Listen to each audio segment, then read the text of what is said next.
ہے کہ مغرب کی تیسری رکعت میں قراءت نہیں ہوتی، یعنی وجوبی طور پر، اختیاری ہے کہ آپ کر لیں نہ کریں، لازمی نہیں ہے، جبکہ وتر میں آپ کو تیسری رکعت میں قراءت لازمی کرنی ہے، وہ خالی نہیں ہو سکتی۔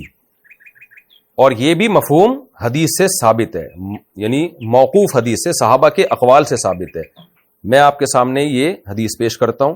علامہ بدر الدین عینی رحمہ اللہ تعالی نخب الافکار فی تنقیح مبانی الاخبار فی شرح معانی الآثار جلد نمبر 5 صفحہ نمبر 106 پر سند کے ساتھ یہ حدیث پیش کرتے ہیں۔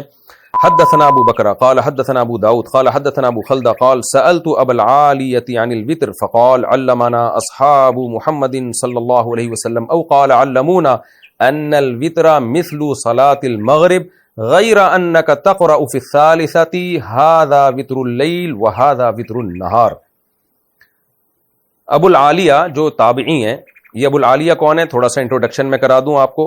اور ابو العالیہ جو تھے زمانے جاہلیت میں پیدا ہوئے، نبی صلی اللہ علیہ وسلم کے زمانے میں آپ نے اسلام قبول نہیں کیا، آپ صلی اللہ علیہ وسلم کی وفات کے 2 سال کے بعد آپ نے اسلام قبول کیا، اور پھر حضرت ابوبکر کی صحبت نصیب ہوئی، حضرت عمر کے پیچھے آپ نے نمازیں پڑھی، اور بہت سارے اصحاب نے آپ سے، بہت سارے احادیث کے جو راوی ہیں انہوں نے آپ سے حدیثیں لی، اتنے بڑے تابعی ہیں۔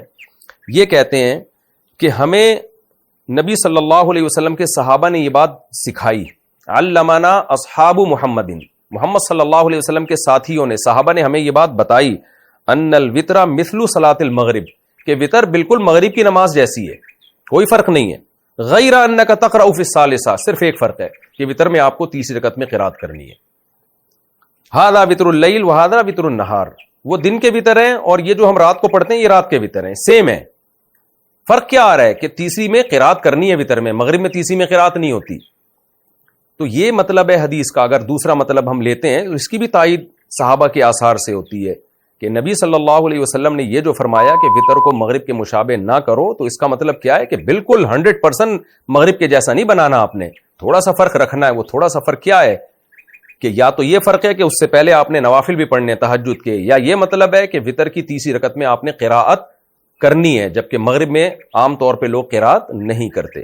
اور سرسری غور سے ایک اور مطلب بھی سمجھ میں آتا ہے کہ مغرب کی نماز میں دعائے قنوت نہیں ہوتی، جبکہ وتر میں دعائے قنوت ہوتی ہے، وتر میں دعائے قنوت حدیث سے ثابت ہے۔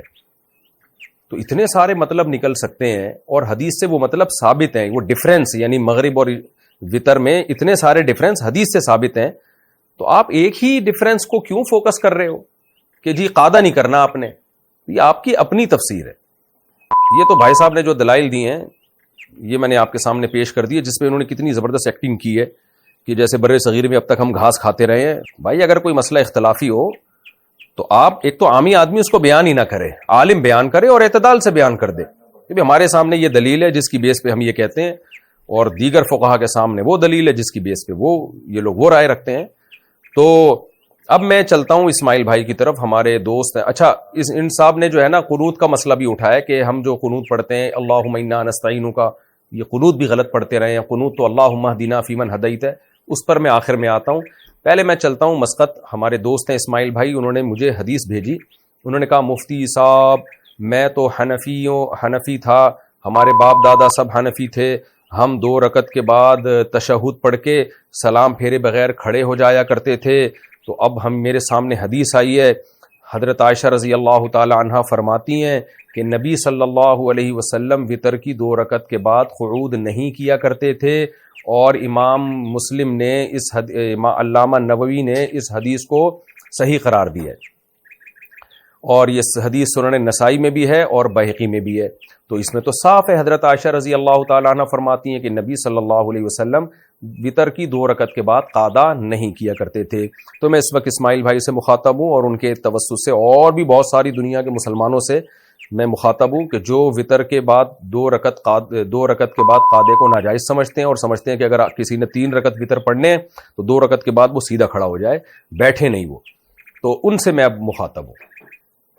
دیکھیں، پہلی بات تو یہ ہے کہ میں ابھی جو دلائل دے رہا ہوں وہ اس بات کے دلائل نہیں کہ 1 رکعت الگ سے پڑھنے جائز ہے یا نہیں، وتر کے 2 رکعتوں کے بعد قعدہ کر کے سلام پھیرنا جائز ہے یا نہیں، یہ ایک الگ ٹاپک ہے، اس پر میں الگ سے کلپ ریکارڈ کرواؤں گا انشاءاللہ۔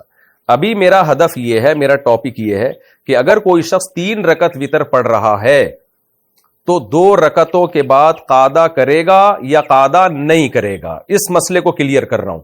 قعدہ کر لیا تو سلام پھیرے گا کہ نہیں پھیرے گا, یہ ایک الگ ٹاپک ہے.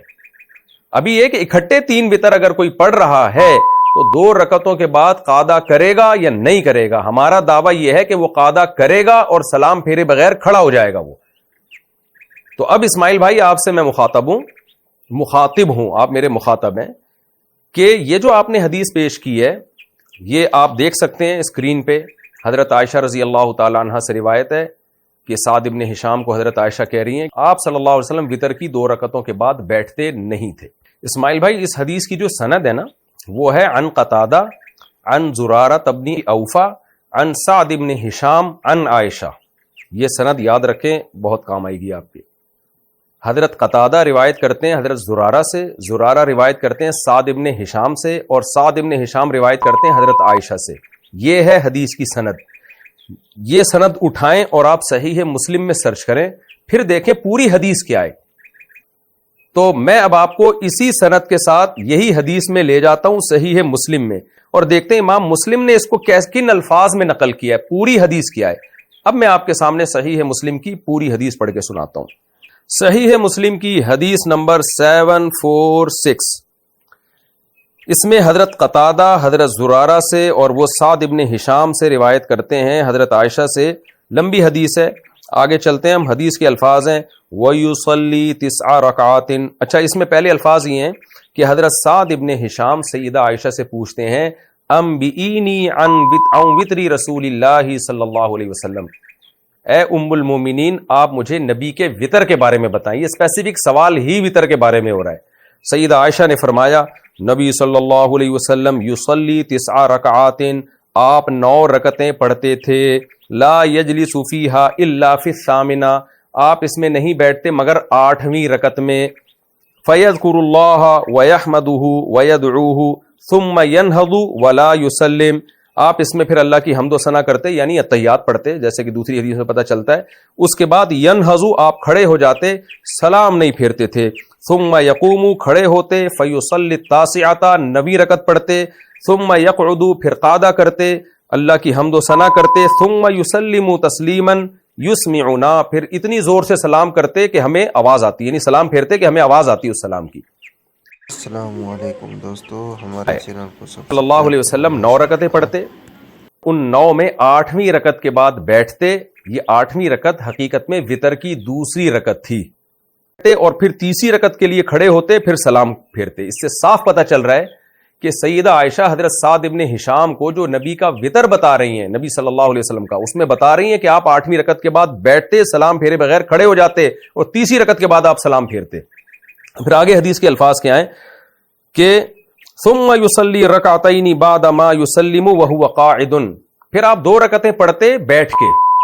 فتلک 11 رکعۃ یا بنی, اس طرح یہ ٹوٹل 11 رکعتیں ہو جاتی تھی اے میرے بچے. حضرت سعد ابن ہشام کو محبت سے کہہ رہی ہیں اے میرے بچے, تو فرمایا کہ اے میرے بچے یہ ٹوٹل 11 رکعتیں ہوتی تھی, یعنی وتر کے بعد 2 رکعت بیٹھ کے پڑھتے, اور اس سے پہلے آپ صلی اللہ علیہ وسلم 6 رکعتیں پڑھتے. تو 6 اور 3 9, اور اس کے بعد 2 رکعت, یہ ٹوٹل 11 رکعتیں ہو گئی. تو اس سے صاف پتہ چلتا ہے وتر کی 2 رکعتوں کے بعد بیٹھتے. ہاں, یہاں ایک سوال پیدا ہوتا ہے, اس حدیث میں تو الفاظ ہی لا یجلس فیہا الا فی الثامنہ کہ نبی صلی اللہ علیہ وسلم 8ویں رکعت کے بعد ہی بیٹھتے. اس سے ایک اشکال ہوتا ہے کہ اس سے پتہ چلتا ہے کہ پھر وہ 8 رکعتیں کنٹینیو پڑھتے, آپ بیچ میں جلسہ ہی نہیں ہوتا تھا, 2 رکعت کے بعد بیٹھتے ہی نہیں تھے. تو ایسا نہیں ہے, دوسری حدیثوں میں وضاحت ہے.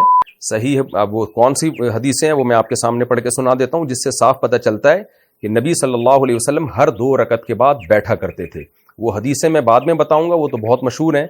تو یہاں حضرت عائشہ کا مقصد یہ نہیں ہے کہ کسی 2 رکعتوں کے بعد آپ بیٹھتے ہی نہیں تھے, بلکہ مطلب یہ وہ والا بیٹھنا جو سلام کے لیے بیٹھنا ہوتا ہے. دیکھیں قعدے کی 2 قسمیں ہوتی ہیں, نماز میں جو جلوس ہوتا ہے اس کی 2 قسمیں ہوتی ہیں. ایک جلوس وہ ہوتا ہے جو نماز کے خاتمے کے لیے ضروری ہے, 2 رکعتوں کے بعد آپ کو سلام اگر پھیرنا ہے تو بیٹھنا پڑے گا. اور ایک قعدہ وہ ہوتا ہے جو سلام پھیرنے کے لیے نہیں ہے, بلکہ 4 رکعت اور 3 رکعت والی نمازوں میں 2 رکعت کے بعد کا مطلب یہ نہیں ہے کہ 2 رکعتوں کے بعد آپ کبھی بیٹھتے ہی نہیں تھے, بلکہ مطلب یہ ہے کہ وہ والا بیٹھنا